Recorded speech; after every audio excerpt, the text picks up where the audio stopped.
Oke, halo semuanya. Jadi, untuk anak-anak TPB 23, ya katanya minggu depan ada KBF ya, tepatnya hari Sabtu untuk yang matkulnya Matematika 1A. Jadi ya kita persiapan aja. Sebentar, ini gimana sih? Oke, jadi kita persiapan aja untuk KBF ada beberapa soal yang mungkin kita bisa bahas. Untuk 4 soal pertama diambil dari KBF tahun lalu. Tidak tahu fakultas apa. Yang penting saya dapat soalnya. Kemudian 3 soal terakhir itu soal KBF tahun-tahun lalu, tahun 20, tahun 21 gitu ya. Oke, jadi yang pertama, langsung saja ini berkaitan dengan ketidaksamaan ya. Jadi kalau saya melihat ini lumayan reward gitu ya. Mungkin eh, yang paling kepikir adalah mendefinisikan atau bukan mendefinisikan ya. Artinya ini kita pecah dulu kan jadi 2 kasus gitu. Ini kita pecah jadi 2 kasus. Mana? Oke, pecah jadi 2 kasus. Kasus pertama adalah X min 4 lebih besar dari 0. Dan yang satu lagi adalah X min 4 lebih kecil dari 2. Nah, sebenarnya yang bagian kiri ini tidak usah dihitung, teman-teman. Karena setiap yang dimulakan, hasilnya pasti positif. Maka, di sini akan berlaku X untuk semua bilangan real berlaku, tetapi tidak untuk ketika X-nya 4. Ya, jadi 4 tidak boleh. Karena kalau 4 kita masukin kan ya 0 tidak lebih besar dari 0. Kecuali ada sama dengannya boleh. Ya, jadi untuk yang sebelah kiri semua bilangan real boleh. Tapi yang 4 tidak boleh. Ya, gitu aja kan. Dan yang sini, yang mana ini? Yang kedua. Nah, ini harus kita buka nih. Karena kita sudah tahu bahwa mutlak dari fx kecil dari sesuatu a gitu ya. Ini akan nilainya akan berada di tengah-tengah. Maka di sini kita bisa ubah jadi min 2, X min 4, 2. Ya, semoga tidak salah. Ini 4, X 6 gitu ya. Betul, betul. 4, X 6. Ya kan begitu? Oh, salah. 2, 2, 2. 2, oke, 2. Nah, oke, jadi ini ya himpunannya. Jadi, kalau kita mau gabung-gabungin, ini kita anggap tinjau sebagai kasus 1 gitu ya. Ini kita tinjau sebagai kasus 2. Maka kan ini himpunan yang pertama nih. Ini ya HP1. Yang ini HP2. HP2. Oke. Jadi untuk mencari himpunan penyelesaian dari ini, maka HP yang pertama harus digabung dengan HP yang kedua. Maka himpunannya jadi apa? Jadi 2 sampai 4 ya digabung dengan 4 sampai 6. Ya kan? 2 4 sampai 6 begitu. Nah, oke. Jadi kalau kita lihat pilihannya, yang benar yang mana? Yang benar yang saya nggak tahu ini soalnya multiple choice yang banyak gitu ya, atau cuma satu. Tapi kalau dijawab-jawab juga cuma satu yang benar. Yang benar itu yang ini ya, himpunan penyelesaiannya. Yang memuatkan dia tidak meminta himpunan yang sama persis, tapi dia hanya meminta subset atau himpunan bagian. Ya, jadi yang A itu betul, yang B ini salah. Kenapa? Karena dia tidak memisahkan empatnya, karena empat tidak boleh. Lalu yang C ini 7 tidak masuk ya dalam ini. Kemudian yang D apalagi gitu ya. Karena kalian masukin ini min satu aja sudah salah. Ini kan salah. Lalu yang ini juga salah ya. Ini juga salah. Jadi yang benar hanya yang A. Jadi jawabannya benar yang A ya. Jadi tidak meminta. Memuat itu berarti hanya meminta himpunan bagiannya aja. Himpunan bagian atau subset ya. Bahasa kerennya subset. Subset gitu ya. Oke. Begitu. Ya, lanjut. KBF 1 nomor 2 misalkan A dan B titik yang itu ada pada lingkaran C sedemikian AB adalah diameter. Nah, diameter berarti kan ngebayanginnya ya ini kebetulan dalam satu garis lurus ya. Ini misalnya kita punya diameter lingkaran gitu ya dengan koordinatnya ini 16,3, yang ini 26,3 gitu kan. Nah, dari diameter ini kita bisa mencari dua unsur yang paling penting dalam lingkaran yaitu pusat dan jari-jari. Cara cari pusatnya adalah menggunakan titik titik tengah. Jadi di antara 16,3 sampai 26,3 ya titik tengahnya ya tinggal tambah bagi 2 kan. Jadi 16 tambah 26, 42. 42 bagi 2, 21. Jadi ini 21,3. Ini pusatnya di sini. Pusat lingkarnya adalah 21,3. Sedangkan cara mencari jari-jarinya adalah diameternya itu adalah berapa? 10 kan? Maka jari-jarinya 5. Ya 10, kenapa 10? Ya dari 16 sampai 26 ya 10 kan? Jaraknya kan tinggal ya hitung manual aja 26 per 16 gitu.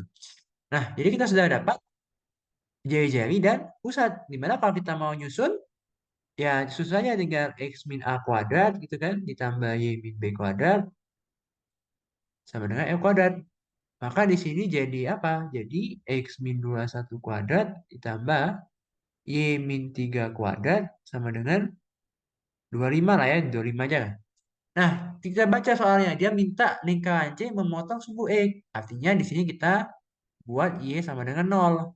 Pada A, 0 dan B, 0 dengan A lebih kecil dari B. Maka dia minta A dan B. Nah, di sini gitu ya. Sebenarnya kalau mau baik gitu ya, tidak boleh menggunakan A dan B di sini karena nanti ambigu ya. Tapi ya saya ganti aja lah. Saya misalkan pusat ininya itu sebagai P dan Q gitu ya. Jadi kita nggak ada ambigu gitu. Kalau A dan B ya maka A-nya 21, B-nya 3 gitu kan. Jadi di sini kita mengasumsikan bahwa P, Q ini adalah pusat lingkaran kita ya. Jadi kita agak sedikit membetulkan matematika ya. Agak memutihkan ilmu hitam. Jadi di sini kita akan ganti Y-nya dengan 0 ya. Saya ganti warna lah ya supaya kelihatan. Step berikutnya kita akan membuat ini Y sama dengan 0. Nah, maka di sini akan jadi X min 21 kuadrat ditambah min 3 kuadrat sama dengan 25. Maka di sini X min 21 kuadrat, min 3 kuadrat itu 9, 25 dikurang 9, itu 16. Nah, maka di sini akan ada dua X gitu ya, atau A dan B yang memenuhi, yaitu X min 21 akan boleh sama dengan 4 yang menyebabkan X-nya 25, gitu. Mana ini? Oke. Dan satu lagi, X min 21-nya boleh saja min 4. Maka di sini akan jadi X sama dengan 7, 17 ya? Benar? 17? Ya, 17 harusnya betul ya. Oke, maka di sini kita buat kesimpulannya adalah lingkaran C ini memotong sumbu X pada 25,0 dan 17,0. Maka di sini kan 17 lebih kecil dari 25, maka di sini kita dapat konklusinya bahwa A itu 17 dan B-nya 25. Beres. Ya, beres, beres, beres. Oke, lanjut. Oke, misalkan f adalah fungsi ganjil yang dari asalnya min tak hingga sampai tak hingga dan memenuhi fx min x kuadrat untuk setiap x lebih besar dari 0. Misalkan G adalah fungsi genap yang memenuhi bla bla bla itu ya, baca aja. Tentukan nilai f min 5, f 0 dan G 16. Nah, di sini saya akan mulai dari f min 5 dan G 16 dulu. Saya tidak mau akan bahas f 0. Menurut saya f 0 ini masih menjadi pembingungan dalam diri saya gitu ya. Nanti kita bahas. Nah, F itu fungsi ganjil ya. Jadi fungsi ganjil adalah yang fungsi yang bagaimana? Fungsi ganjil itu adalah fungsi yang simetri terhadap titik original titik original, titik pusat ya, titik pusat, titik 0,0 ya, titik origin. Nah, jadi simetri terhadap 0,0, contoh fungsinya itu adalah fx sama dengan x pangkat 3. Nah, yang penting dalam fungsi ganjil itu berlaku f min x sama dengan min fx. Nah, ini yang penting ya dalam fungsi ganjil. Sedangkan untuk fungsi genap itu dia simetrinya terhadap sumbu y. Sumbu y itu contohnya fx sama dengan x kuadrat. Makanya kalau kalian lihat grafik x kuadrat itu ini kan, ini sumbu y. Nah, x kuadrat itu ya simetri ya gitu ya. Ini jadi y ini sebagai sumbu y ini sebagai cerminnya gitu. Ya. Jadi yang penting dalam fungsi genap fx itu akan sama dengan f min x. Nah, di sini ketika kita dikasih diminta f min 5, nah kita akan bingung karena f itu di sini ada fungsi fx tapi untuk setiap x-nya yang positif padahal yang dia pengen negatif. Nah, maka dari itu kita membutuh bantuan dari si fungsi ganjil dan si fungsi genap ini. Ya. Jadi kan saya bisa ambil gitu ya. Fungsi ganjil itu misalnya f min x sama dengan min fx. Karena kita mau tahu F min 5-nya berapa, ya saya ganti aja X-nya dengan min 5 gitu ya. Jadi ini F5 sama dengan min F min 5. Nah, ketemulah si F5 ini. yang kita bisa tahu nilainya. Masuk ke sini. Di mana nilai F5 ini berarti adalah berapa?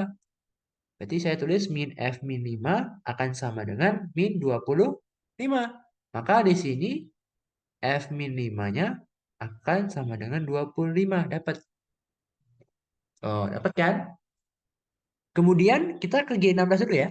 Nah, G16 ini berarti G itu hanya fungsinya berlaku untuk yang negatif-negatif aja katanya. Jadi kita butuh bantuan berarti. Gx sama dengan G min X karena fungsi genap. Nah, sekarang X-nya kita ganti nih dengan 16. Maka G16 sama dengan G min 16. Di mana G min 16 berarti kita bisa masukkan ke sini. Ya, berarti hasilnya berapa tuh? Hasilnya adalah 6. Ya, 6. Masukin aja pokoknya ke G gitu ya. 6 lah ini ya. Mana sih ini? 6. Nah, yang menjadi perdebatan saya adalah F0. Ya, F0 ini karena gini, misal F itu fungsi ganjil. Jadi kalau saya lakukan hal yang sama seperti F minima gitu kan, akan jadi seperti ini. Lalu saya ganti X-nya dengan 0, maka F0 sama dengan min F0. Nah, F0 ini tidak ada yang mendefinisikan gitu ya. Karena dia bilang fungsi itu hanya memenuhi untuk setiap X lebih besar dari 0. Meskipun daerah asalnya real. Jadi fungsi itu punya daerah asal ya. Misalnya dia punya real. Jadi 0 itu kan memenuhi ini. Jadi ini si 0. Ini si 0 ya. Ada mukanya kita buat si 0. Ya, si 0 ini. Nah, tapi dia tuh tidak ada fungsi yang mau menerima dia gitu loh dalam pandangan saya.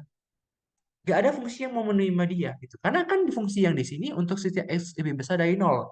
Contohnya misalnya yang di sini nih, oh ketemu nih F5. F5 itu terdefinisi loh sebagai min X kuadrat. Tapi kalau F0 gimana? Tidak ada fungsi yang mau menerima dia meskipun dari daerah asal. Nah, maka saya lebih cocok di sini tidak terdefinisi sebetulnya. Ya, tidak ada yang mendefinisikan fungsi ini sebenarnya.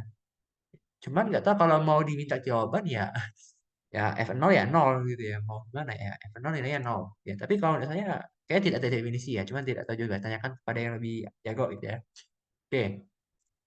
Lanjut nomor 4 ini KBF terakhir KBF terakhir. Soal KBF satu terakhir. Misalkan Fx ini tentukan daerah asal FOG, daerah asal GOF, dan fungsi FOG. Jadi sebenarnya daerah asal itu bisa kita ketahuan kalau kita tahu FOG-nya. Jadi kita buat aja, misalnya di sini ini FOG ya. Sebenarnya bukan FOG tapi F bundaran G, tapi ya biar singkat aja lah. Apa definisi FOG? FOG adalah F di mana dia memetakan fungsi GX. Nah, berarti di sini F dari akar X tambah 4. Berarti di sini FOG. Nah, tipsnya adalah jangan langsung disederhanakan. Nah, gini kan berarti jadinya. Nah, jangan langsung disederhanakan karena kita ingin melihat domainnya, ya. Kita ingin melihat domainnya. Jadi sebenarnya secara teoritis ya, saya benci ya secara teoritis gitu ya. Jadi sebenarnya kalau kita ingin mencari domain dari FOG, maka kita harus tahu bahwa ada dua syarat, yaitu adalah X itu harus masuk ke dalam domainnya G dan si GX-nya ini harus masuk ke domainnya F. Kan pusing ya. Jadi saya tidak mau pakai ini ya gitu ya. Nah, jadi saya lanjutkan ini dulu. Nih, saya akan lanjutkan ini dulu. Nah, ada bentuk yang sangat kita nanti-nantikan ya. Wih, nanti-nantikan yaitu bentuk akar. Ya, bentuk akar itu punya domain yang alami di mana akar itu dalamannya. Akar itu ya pokoknya sesuatu yang di dalam akar itu wajib untuk lebih besar sama dengan nol. Nah, maka dalam kasus ini X harus lebih besar dari min 4. Ya, maka domainnya itu dari si FOG ya, itu adalah X di mana X lebih besar dari min 4 gitu ya. Dengan X elemen real gitu ya. Atau kalian mau pakai notasi selang ya up to you lah ya. Nah, ibaratnya tuh jadi X itu harus memenuhi dulu di G gitu. Jadi kan kita itu melakukan dua kali fungsi. Pertama kita fungsi G dulu baru fungsi F. Nah, kalau X-nya aja udah tidak terdefinisi di G, gimana dia mau lanjut ke sini ya? Itu nggak bisa. Makanya jadi sebenarnya bisa langsung, tapi kita tidak boleh langsung mensederhanakan ini. Ya, jadi sebenarnya fungsi FOG-nya itu bukan ini. kalau kita mau sederhanain banget, fungsi FUG itu, ya, saya mungkin lanjut di mana ya? Aduh, kacau. Ya, jadi FOG itu fungsinya kalau kita sederhanakan ya X doang. Nah, kalau kalau gini kan kita nggak kelihatan tuh domainnya apa. Misalnya kalau min, ya semua min boleh, padahal tidak boleh karena kita ada dua kali fungsi di mana G itu X-nya itu harus lebih besar dari min 4 dulu baru boleh itu definisi gitu ya. Oke, dan yang satu lagi kalau GOF berarti ini akan jadi G F X gitu ya. Lalu apa yang terjadi? Maka akan jadi akar, oh salah. Salah, salah, salah. Akan jadi G fx itu adalah E kuadrat min 4. Maka di sini G O f x G E kuadrat min 4 berarti akar dari E kuadrat min 4 plus 4. Begitu? Maka G O f ini akan sama dengan akar X kuadrat.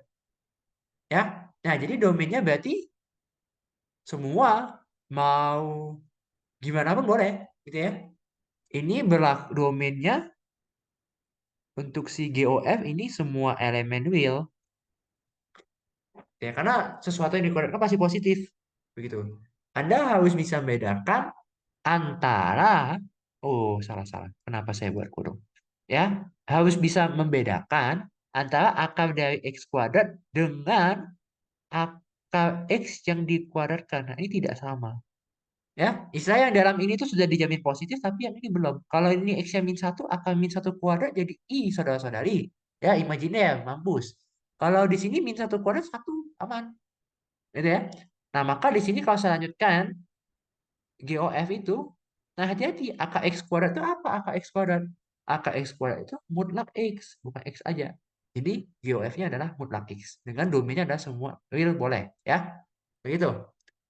Oke, berarti ini sudah selesai soal KBF untuk tahun lalu. Ya, saya masuk ke KBF tahun-tahun lalu lagi. Ya, ini. Himpunan penyelesaian untuk ini. Ya, kalau melihat ini ya paling gampang ya definisiin aja lah ya. Jadi kita definisiin dulu. Berarti di sini mutlak X plus satu dengan menggunakan definisi mutlak akan bernilai apa? Mutlak ini akan bernilai X plus satu jika X-nya lebih besar dari min satu dan min X plus satu jika X-nya kurang dari min satu. Ya. Nah, maka kita akan tinjau kasus. Kita akan melihat kasus pertama. Ya, kasus pertama yang atas. Jadi syaratnya adalah X lebih besar dari min satu. Maka di sini X kuadrat lebih besar, mutlaknya kita ganti dengan X plus satu.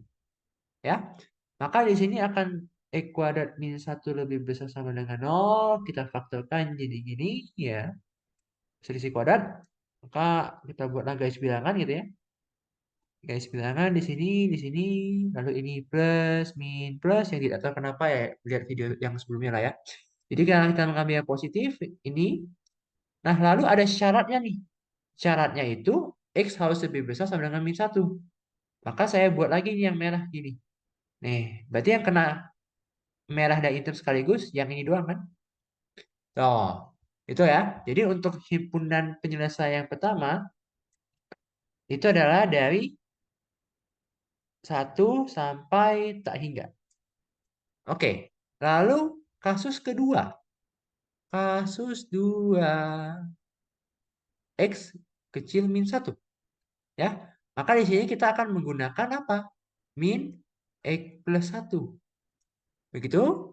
Maka di sini akan jadi X kuadrat min 2X min satu, X kuadrat plus 2X plus satu lebih besar sama dengan nol. Maka kalau kita kuadratkan jadi begini, lalu di sini ada min satu dan ini akan dijamin semuanya positif. Ya, maka di sini semua bilangan real itu boleh. Tapi ada syaratnya. Syaratnya adalah ini kan. Maka ke sono. Nih, jadi yang boleh itu hanyalah dari min tak hingga sampai min satu. Jadi tinggal digabung kan? Ini HP2. Nah, maka yang himpunan penyelesaiannya berarti adalah HP1 digabung dengan HP 2. Maka jadinya apa? Min tak hingga sampai min 1 digabung dengan 1 sampai tak hingga. Aduh, ini kurungnya, ya kalian bisa lah, ini kurungnya bukan kurung siku ya. Oke, set, set, set. Lanjut.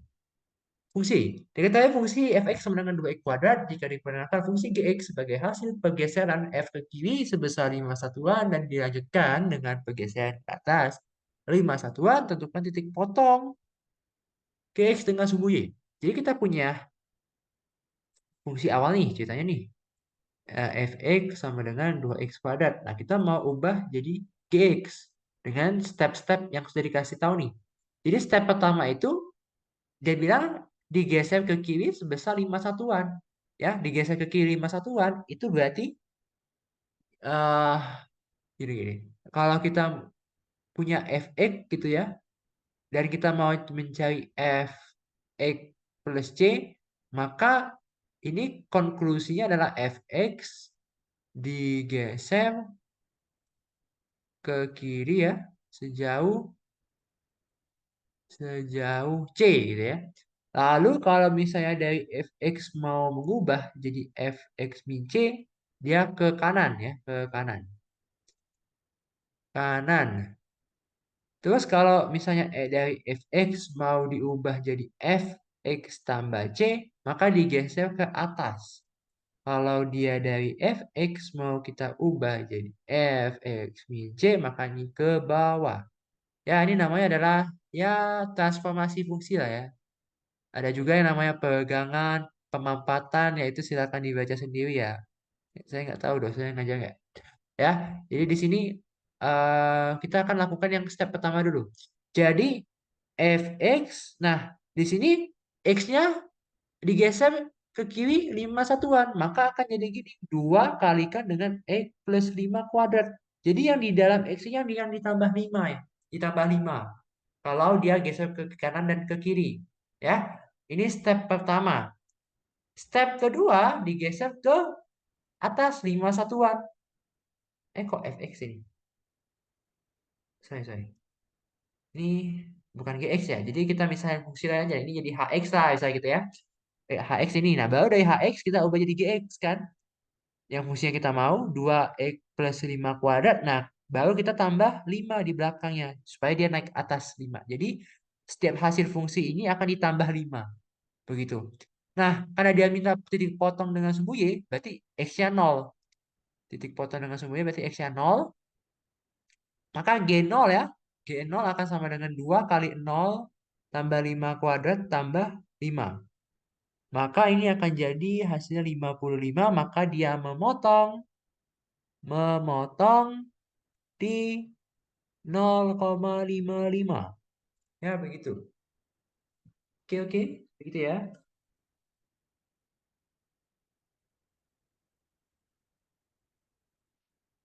Lanjut.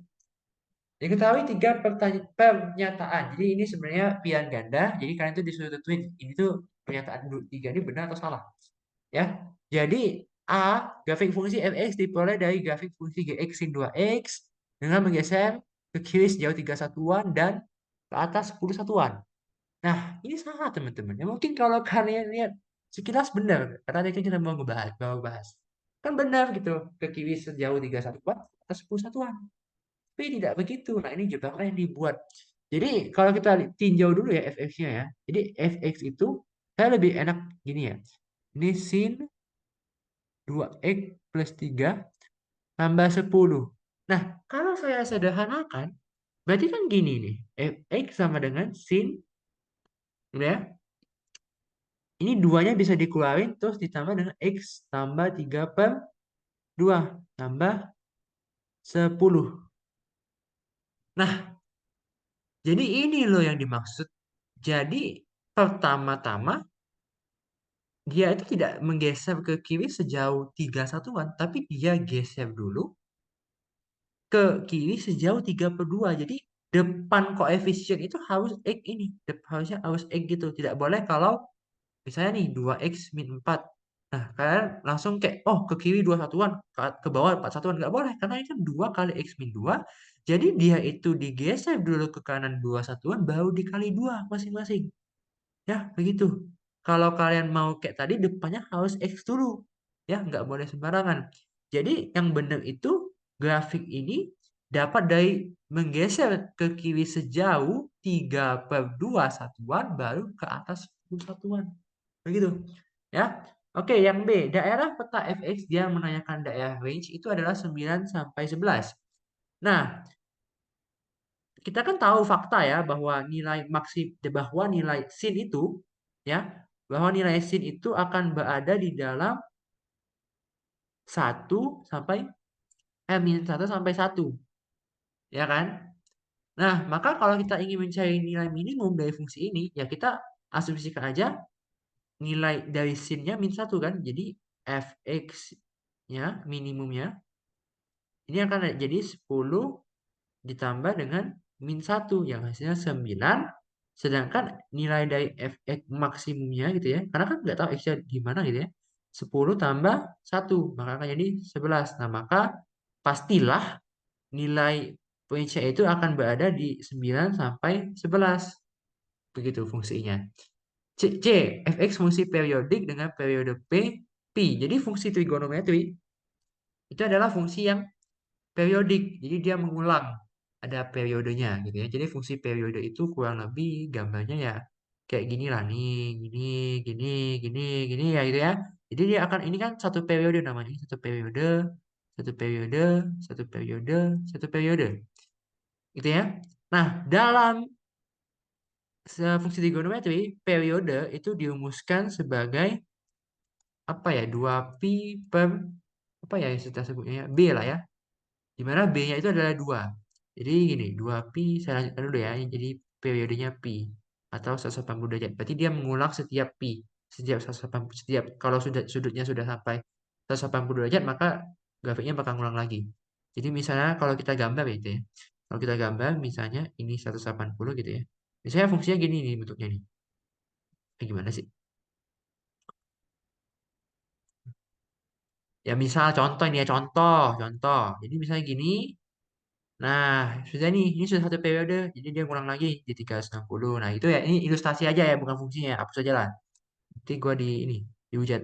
Ya, jadi B ini, itu dengan asumsi bahwa kita mendefinisikan fungsinya fx sama dengan a sin bx tambah c gitu ya. Anda boleh pakai variabel lain, gitu ya, tapi mungkin yang ngetop ini atau mau pakai K ya silakan lah ya. Yang penting rumusnya 2pi per yang di depan koefisiennya, depan koefisien sudutnya.